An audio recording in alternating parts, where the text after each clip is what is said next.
سلام جيمرز، اهلا فيكم بقناة يوغيو ماكس من جديد. اسمي امين ورجعنا مرة ثانية بفقرة تقييماتي. كنا يا جماعة بنحكي عن انمي يوغيو فريندز، وقلت لكم اني بلشت تابعه من جديد. حكينا بالمقطع السابق عن اول 3 حلقات او 4 حلقات، ما عاد اتذكر بالضبط، بس رح ارجع بهذا الفيديو اعمل تذكير. بس قبل ما نبلش اعطوا الفيديو بيج لايك وشاركوا مع الناس اللي بتحب هذا النوع من التقييمات. وكمان حابب اقول قبل ما نبلش الفيديو، هذا الفيديو رح يكون فيه كثير سبويلرز، يعني رح يكون فيه كثير حرق يا جماعة، فاللي ما حابب يحرق عليه شيء من الانمي لا تتابع الفيديو، واللي حابب يشوفه برحب فيك اكيد بهذا الفيديو من تابع للاخير. اول شيء خلينا نذكر بالقصه الاساسيه للانمي، واللي هي انه عندنا يوساكو هو نفسه البلاي ميكر، بس البلاي ميكر هو شكله بعالم الفريندز، مثل ما انه في ذكاء اصطناعي هرب من اعماق الانترنت وفي 3 اطراف عم تحاول تمسكه. هذا الذكاء الاصطناعي له 3 اسماء، بتحسنوا تقولوا له ايجنس، بتحسنوا تقولوا له الاي اي، بتحسنوا تقولوا له اي.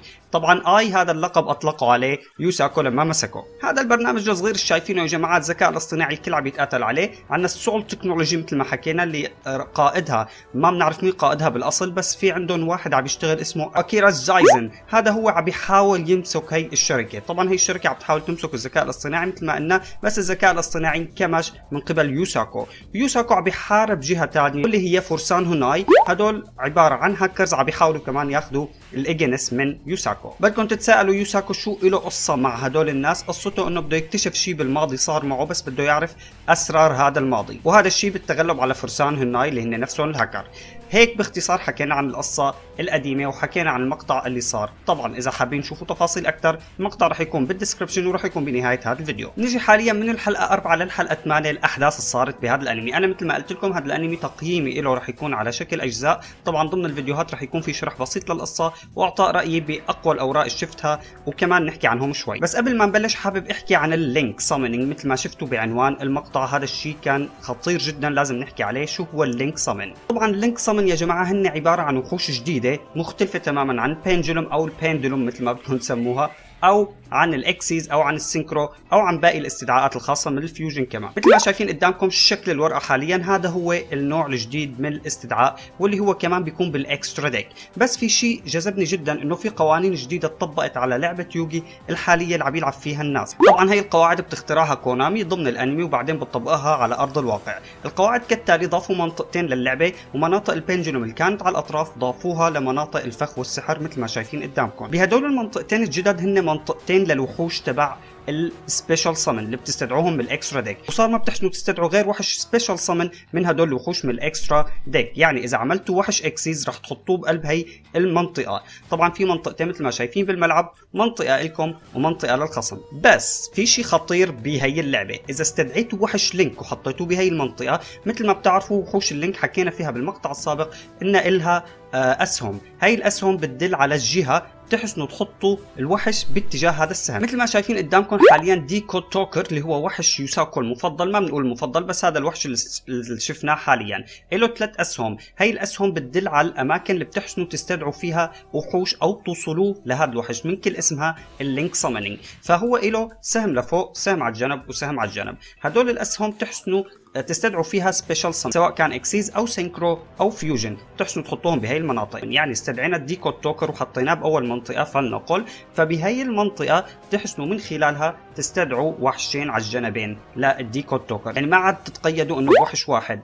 على هو الاسهم اللي بيعطينا اياها هذا الوحش نحسن نستدعي سبيشال سامن. ان شاء الله تكون عم توصلكم الفكره، بس هذا الشيء رح نوضحه اكثر خلال لعبنا بلعبه يوغيو برو اللي حكيتوا لي عنها، اكيد رح العب فيها ونستدعي لينك سامينينج. هي كلها قواعد جديده يا جماعه حاططها كونامي للعب الاساسي على يوغيو برو او بالعالم الحقيقي. في شيء لازم تعرفوه كمان، انه اذا تدمر وحش من وحوش السبيشال سامن ما بالضروره ترجعوه على هي المنطقه اللي حكينا عنها اللي هي منطقه الاكسترا مانستر، بتحسنوا ترجعوه على منطقه النورمال، يعني مكان ال5 وحوش من المقبره على منطقه الوحوش. طبعا رح ادخل بالتفاصيل اكثر باللينك سامينينج، بس حاليا هذا الشيء اللي فهمته وهذا الشيء اللي حابب اوصل لكم اياه. معلومه اخيره عن اللينك سامينينج، مثل ما قلت لكم انه الوحوش اللينك ما بتحولوها للدفاع، ما لها رانك او ليفل. طبعا اللينك 2 مثلا او اللينك 1 مثل ما شايفين ديكو توكر اللينك تبعه 3، فهذا بدل انه بيحتاج ل3 وحوش، سواء كانوا طبعا كل ورقه من الورق مكتوب فيها شو الورقه المحتاج تضحوا فيها. طبعا بتضحوا بوحوشكم، بيروحوا على المقبره وبتستدعوا وحش اللينك بمنطقه الاكسترا مانستر اللي حكينا عنها. او اذا ما استدعيتوا وحش لينك مثل ما حكينا بدكم تستدعوا وحش واحد سبيشال سمن وبيجي على المنطقه الوحده، وبالتالي ما بتقعدوا بتحسنوا تستدعوا.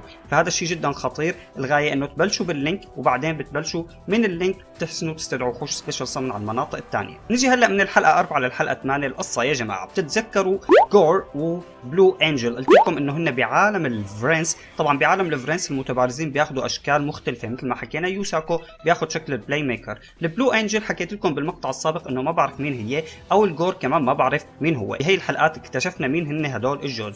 جور اسمه الحقيقي جورج، هو موجود كمان بالعالم الحقيقي، ولما بيدخل على عالم الفرنس بيتغير شكله نفس الوضع. البلو انجل كمان هي، احذروا مين هي يا جماعه، انا استغربت صراحه، هي سكاي اللي هي اخته لزايزن. زايزن هو رئيس شركه سول تكنولوجي، نفس الشركه اللي حكينا عنها اللي عم بتحاول تمسك هذا البرنامج الذكاء الاصطناعي اللي هو من الاصل ممسوك من قبل يوساكو. فهي صارت شبكه يا جماعه، الكل صاروا ضد بعض.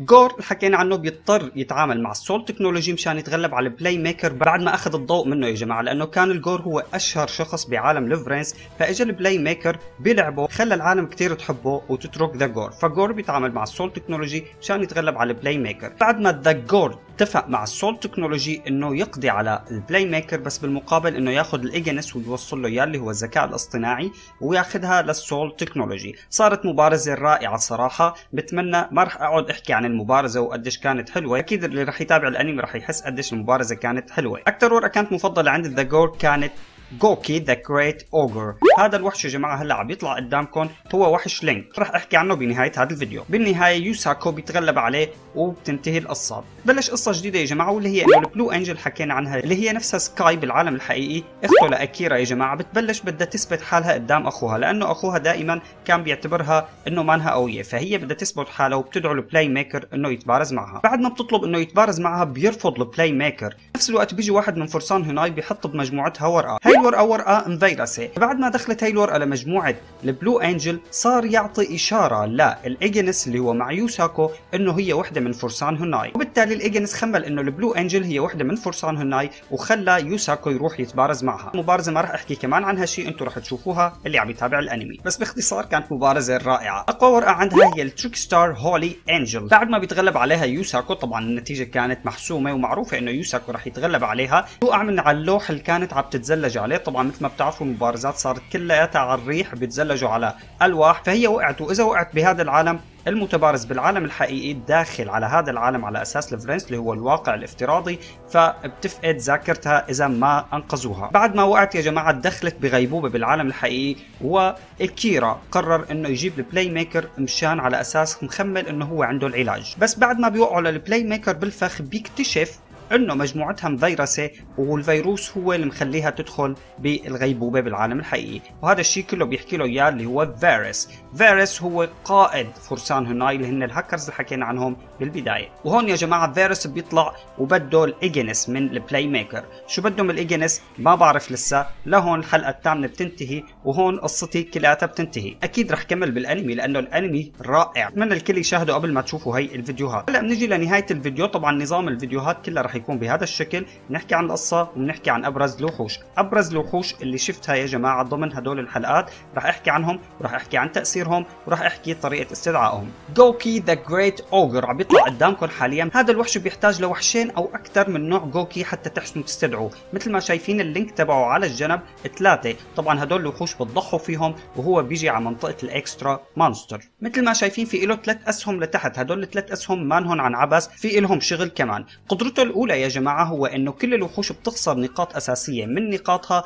مساوي لنقاط دفاعها. القدره الثانيه انه اذا كان هذا الوحش رح يتدمر بوحش او بقدره بتحسنوا تضحوا من وحش من وحوش الموصوله لهدول الاسهم ال3. مثل ما شايفين هدول الاسهم ال3 قلنا بتشير لمناطق الوحوش اللي بتحسنوا تستدعوا فيها وحوش سبيشال سمن او وحوش عاديه. بتحسنوا تضحوا بوحش من هدول الوحوش الموصوله لهذا السهم، وبالتالي هذا الوحش بيبطل القدره اللي رح تدمره او الوحش اللي اللي راح يدمره. صراحة وحش خطير وعجبني كتير، اكيد راح نجربه بمبارزة من مبارزاتنا بيوغيو برو مثل ما قلت لكم. الورقة الثانية من ورق اللينك، طبعا هي في كتير ضمن هدول الحلقات من الحلقة 4 للحلقة 8 في كتير وحوش طلعوا، بس انا عم اعطيكم اقوى الوحوش وابرزها من وحوش اللينك. عندنا الهاني بوت يا جماعة. الهاني بوت قدرتها بتحتاج لوحشين من نوع السايبرز، مثل ما حكينا بالمقطع السابق انه في نوع جديد من الوحوش اللي هن السايبرز، فهي الورقة بتحتاج لهدول الوحشين من هدول النوع بغض النظر ان كانوا نورمال او افكت. مشان نستدعيها بنضحي بهدول الوحوش بيروحوا على المقبرة وبنجيبها للاكسترا مونستر او حسب مجريات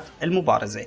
تنزل يا جماعة هاي الورقة مثل ما شايفين إلها سهمين على الجنب، سهم على اليمين وسهم على اليسار. هذا بيعني انه بنحسن نستدعي وحش سبيشال صمن على يمينه ووحش سبيشال صمن على يساره، او وحش عادي ووحش عادي. الوحوش الموصولة لهدول الاسهم او الوحوش اللي على جنب الهاني بوت ما بيحسن الخصم يدمرهم بالمعركة، وكمان ما بيحسن يأثر عليهم بورق تأثير. اللينك تبعها 2 مثل ما شايفين. نيجي هلا على الوحش الثاني اللي يوساكو استخدمه ضمن هدول الحلقات، اللينك بامبر. اللينك بامبر مثل ما شايفين له سهمين، السهم اللي فوق بدل على انه الخصم بيحسن يستدعي بهي المنطقه اللي بتشير لهذا السهم وحش سبيشال صمن. يعني الوحوش اللينك تبعكم مو دائما بتفيدكم، بس الكم بتفيد الخصم اوقات. في له سهم ثاني على الجنب، وهذا بدل انه بتحسنوا تستدعوا وحش سبيشال صمن لجنبه او وحش عادي. مثل ما شايفين اللينك تبعه 2، فبالتالي بيحتاج لاثنين من وحوش السايبرز بغض النظر عن نوعهم سواء كانوا افكت او نورمال. بنهايه المعركه اذا كان الوحش الموجود على جنب هذا الوحش او فوقه مثل ما شايفين من هو الاسهم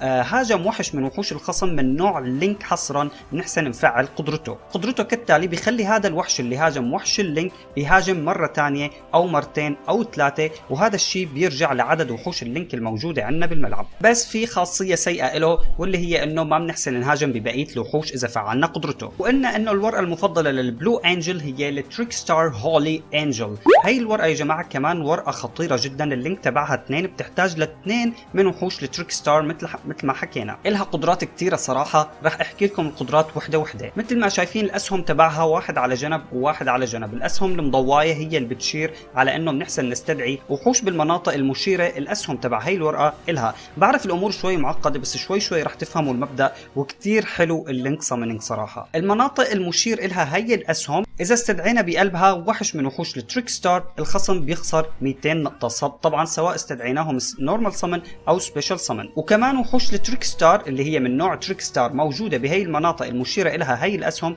ما بتتدمر بالمعركة ولا بقدرات الافكت. وكمان اذا سببنا كل دور يا جماعة 200 نقطة للخصم باستخدام وحش من وحوش التريكستار، هي الورقة بتكسب هدول الدمج اللي سببناهم للخصم. الانكو توكر يا جماعة اللينك تبعه مثل ما شايفين 3. الانكو توكر استدعى يوساكو ضد البلو انجل. مثل ما شايفين اللينك تبعه 3، فهو بيحتاج ل3 وحوش من نوع سايبرز اذا كانت وحوش عادية، او بيحتاج لوحشين من نوع سايبرز، لانه وحوش اللينك كمان بتحسنوا تستخدموها لاستدعاء وحوش لينك ثانيين. فاذا كان عندنا وحش لينك اللينك تبعه 1، وعندنا وحش لينك اللينك تبعه 2، بنحسن نضحي بهدول الوحشين، طبعا بده يكونوا حصرا من نوع سايبرز، ونجيب الانكو توكر. اذا كان عندنا وحش لينك اللينك تبعه 2، وعندنا وحش نورمال من نوع سايبرز، نحسن نستخدم هدول الوحشين مشان نستدعي الانكو توكر.